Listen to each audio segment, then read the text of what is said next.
There's this theory that claims that there are people that walk on our earth in this generation who carry a divine bloodline to rule the entire world. There's this thing called the Sumerian Kings List, which has a record of all the different kings that ruled the ancient Sumeria and all the bloodlines of the families that have inherited something known as the divine blood. And in other words, it's the Nephilims that are mentioned in the Bible that have been ruling this world before we humans did. And these kings were literally seen as gods on the earth. And anyone that lives today that are linked to this ancient list, where these 13 families are supposed to be a direct descendants of these Nephilims or the ancient gods. And currently there are 13 families who hold this unnatural superpowers in our world in this current generation. And they are said to have been inherited from the bloodline of the Nephilims. And they possess unnatural power in politics, banking systems, media, and they shape the entire world from the shadows. And all while they're preserving their divine bloodlines.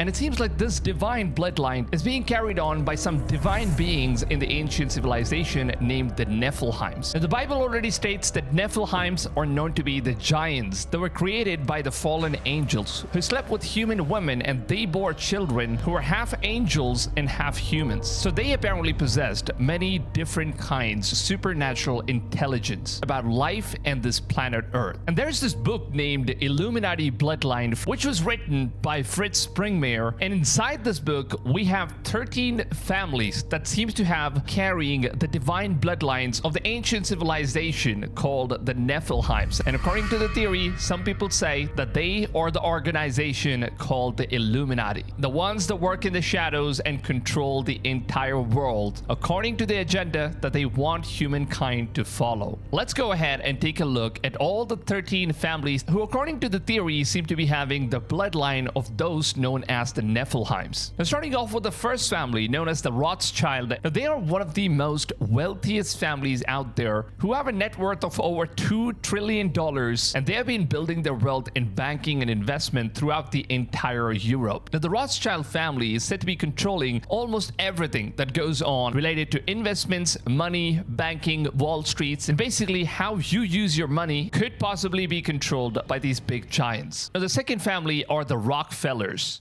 who have a net worth of over $500 billion to $1 trillion. And they've made their fortune in the oil industry. And the Rockefellers also seem to be having a huge influence in terms of how the oil supplies work around the world. Now, the third family we have are the Astor, who specifically built their wealth using the real estate investments all over New York City. Now, the Astor family have a net worth of about $100 billion to $300 billion. And the next family is the Bundy family. Now, the Bundy family made their wealth in meat packing industry. They've been one of the leading families that produce massive scale of meat throughout the entire Europe as well as America for many generations. Now, we don't exactly know the net worth of the Bundy family. They are said to be somewhere around in billions of dollars. Now, the fifth family we have are the Cullens, who are said to have a net worth of about $200 million to $2 billion. Now, the net worth, of course, depends on which specific Cullen family there is, because there has been various branches of the same Cullen family, one who is tied to the real estate and the other one is tied to the oil business. And they are one of the most wealthiest families out there. And the sixth family are the DuPont. Now, this family in particular, the DuPont family are very well known in order to producing pharmaceutical chemicals as well as chemicals that we usually use in the food industry. And they control everything that goes on in the chemical industry around the world. Now, the DuPont family's net worth is said to be around $14 billion, all from just manufacturing the chemical business. Also, it is said that the family also runs some sort of a secret business that we don't exactly know what those are. Now, the seventh family is called Freeman. Now, this family built their fortune through the retail and investment industries. And the Freemans are estimated to be around $2 billion in net worth, which primarily comes from the retail and business ventures. And the eighth family are the Kennedys. And the Kennedys are very well known throughout the world because they are known to be one of the most wealthiest families in the entire world. And the Kennedys basically built their wealth using the liquor business and real estate, and obviously all the political influence that they've been having for all of these generations. The Kennedys are said to have a net worth of about $1.5 billion to $2 billion, though it is also said that the Kennedys have their wealth which is being spread out among multiple different generations within their family. Now the ninth one, or the Lee family. Now the Lee family are known to be the wealthiest family, which originated from the lands and plantations that they inherited from their ancestors. And they are said to have about $200 to $500 million in net worth. And the Lee family makes their money based off the agricultural wealth, and the estimated net worth of the Lee family is said to be somewhere around $200 million to $500 million. And the 10th family are the Onassis. Now the Onassis family are the ones that founded the shipping empire that amassed the significant wealth that the entire family has been building for generations. Now the Onassis family is said to have a net worth of about $500 million to $1 billion.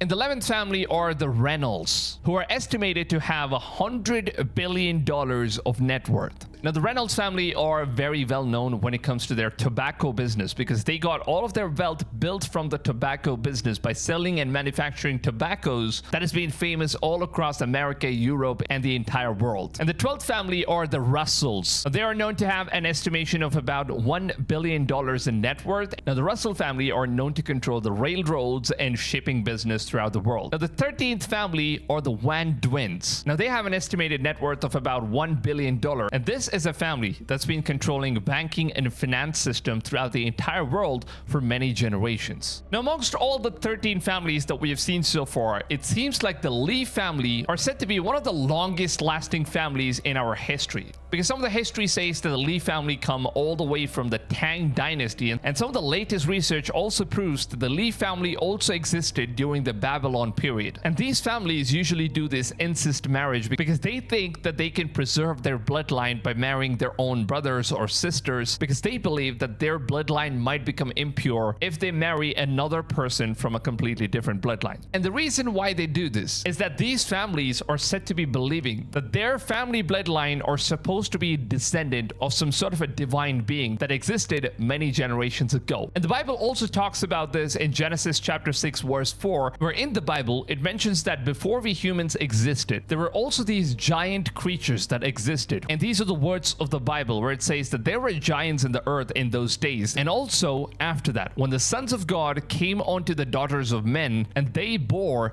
children to them. The same became mighty men which were of old, men of renown. The Bible specifically mentions about the giants, who are also known as the Nephilims. The term giants is often translated from the Hebrew word Nephilim. So according to the ancient scriptures, are usually understood as these beings who are of greater size and strength, and sometimes they're also thought to be a hybrid of humans and angels that have been fallen from heaven. And these are the beings that were not created by God, but they were created by the fallen angels. So God considers these beings as an abomination that was committed on earth by these fallen angels. And if you go all the way back to 1400 BC, there's also a chapter in the Bible named Exodus, where Moses, who's the founding father of Jews, Muslims, and Christians and most of the religions around the world, now he was leading the Israelites from being slaves in Egypt all the way to their promised land named Canaan. And when they reached Canaan, there's a civilization that already lives in this place. And the Bible also describes about this civilization. And in the Old Testament of Bible, in Numbers chapter 13 verse 33, you'll see this scripture which mentions on what the Israelites saw when they reached Canaan. And there we saw the giants, the son of Enoch, which come of the giants, and we were in our own sight of grasshoppers, and so we were in their sight. In this verse, it mentions that Moses sent out some of the Israelite spies to go ahead and take a look at the civilization that's already been living and ruling in Canaan. And when these spies returned back to Moses, they mentioned that they got to see this massive humans that lived in there, and they were very strong compared to any average humans, are known as the Nephilims, or the giants, who were extremely powerful compared to us human beings. And back in those times, they were known to be some sort of a divine bloodline, because they have a hybrid mixture of being half human and half angels. And one of those were the pharaohs of Egypt, who believed that he's a god himself, who believed that they need to marry their own daughters and sons and mothers and sisters in order to preserve their own bloodline. So they have been doing all sorts of incest marriage for all these generations. And it was not not just the Egyptians and the pharaohs, it was also said to be the same with the Babylonian kings, the Sumerian kings, and also the Chinese dynasties. They all thought that they had some sort of a supernatural being's bloodline that makes them very special, and they believe that their bloodline is so special that they are the ones that are said to be ruling the entire world. And that's also something that's been happening for all of these years and generations to come. Now, if you look at the current generation, you will also see a family that claims that they are of the bloodline of Jesus Christ, who are none other than the elite European aristocracies known as the King Charles families, and they strongly believe that they possess some sort of a bloodline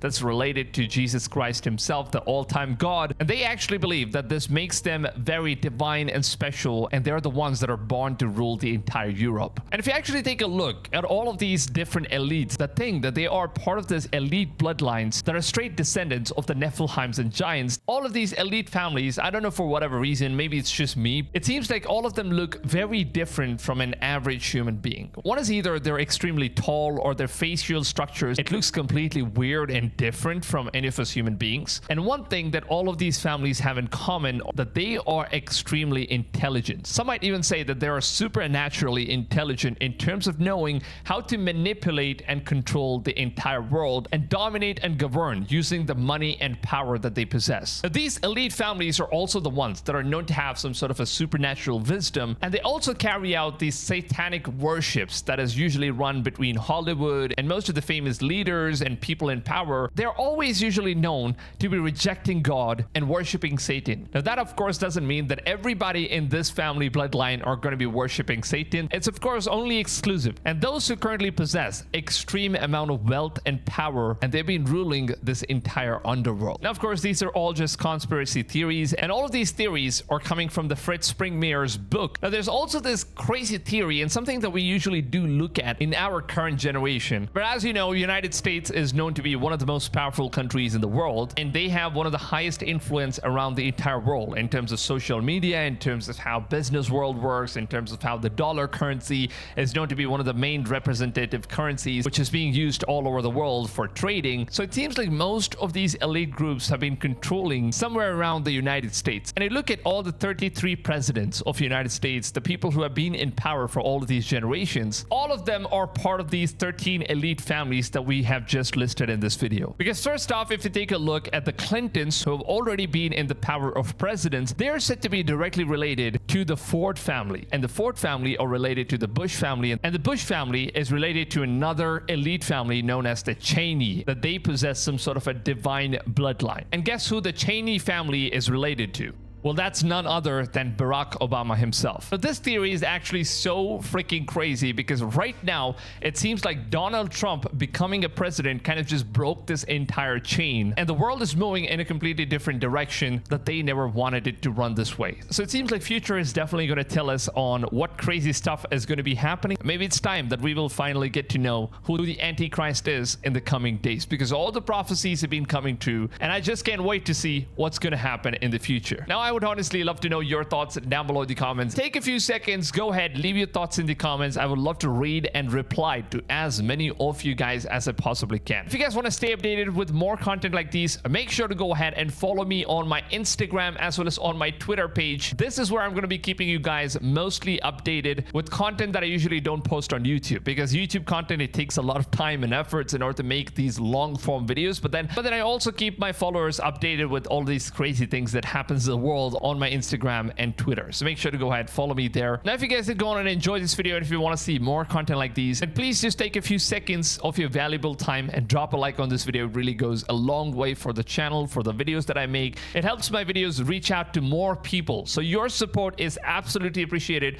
It only takes a few seconds for you guys to simply just drop a like. It's going to boost the algorithm in order to let YouTube know that people are actually liking this content. They're engaging more. So it's going to show these content to more people so that they can learn about the truth of what's going on around the world. So if you guys would love to do your part in that, please just take a few seconds and do it. And if you guys want to stay updated with more content like these, make sure to go ahead, subscribe, and turn the notifications on. And until then, I will see you guys on the next one. So take it easy, fams, and goodbye.